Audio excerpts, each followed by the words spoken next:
جی، آج کا خلاصہ جماعت داہم کے لیے ہے اور خلاصہ جس سبق کا ہم نے لکھنا ہے وہ ہے نام دیو۔ اس کو شروع کرتے ہیں۔ خلاصہ لکھنے کے طریقے جو ہیں وہ میں کافی دفعہ بتا چکی ہوں، پھر دہرا دیتی ہوں کہ یہ جو خلاصہ ہوتا ہے اس میں پیراگراف نہیں بناتے، ایک انگلی یا جو پین آپ کے ہاتھ میں ہوتا ہے اتنا گیپ دے کر مارجن لائن سے آپ لکھنا شروع کرتے ہو اور تواتر سے لکھتے جاتے ہو۔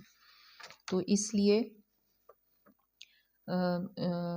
خلاصہ جو ہے وہ لکھتے ہوئے جملوں کا انتخاب صحیح ہو، سبق سے کم از کم 6 اہم نکات لازمی اپنے خلاصے میں شامل کریں، اور 1/3 کرنا ہوتا ہے یعنی 3 گنا کم کرنا ہوتا ہے۔ فرض کریں کوئی ایک صفحہ 300 الفاظ پر مشتمل ہے تو آپ نے 100 الفاظ میں کرنا ہوگا۔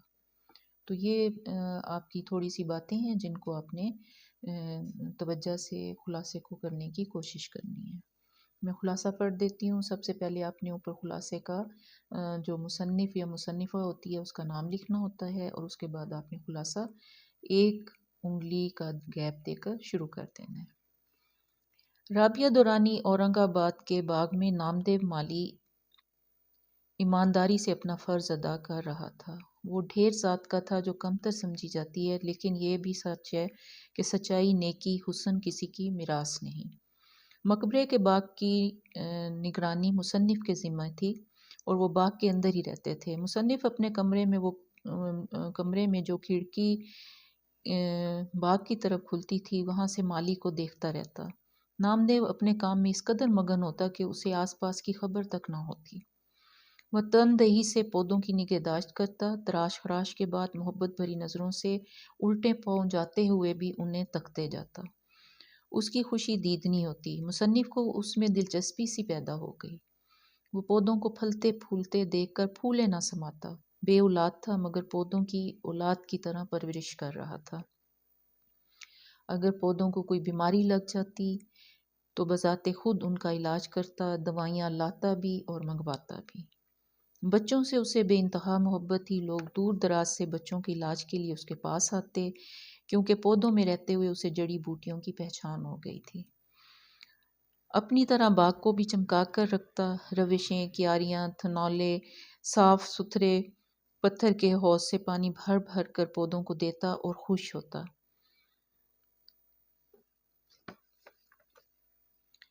قحط کے دنوں میں جب ایک سال بارش نہ ہوئی اور پودے سوکھنے لگے تو دور دراز سے گدلا پانی گھڑوں میں بھر بھر کر لاتا اور نتیجتاً اس کا باغ ہرا بھرا تھا۔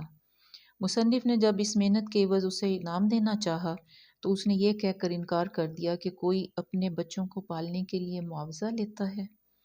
جب ڈاکٹر سید سراج الحسن اسے شاہی باغ لے گئے، جہاں پہلے ہی سے بیرون ملک سے آئے مالی کام کر رہے تھے، لیکن نامدیو کا کام مہاکاج تھا۔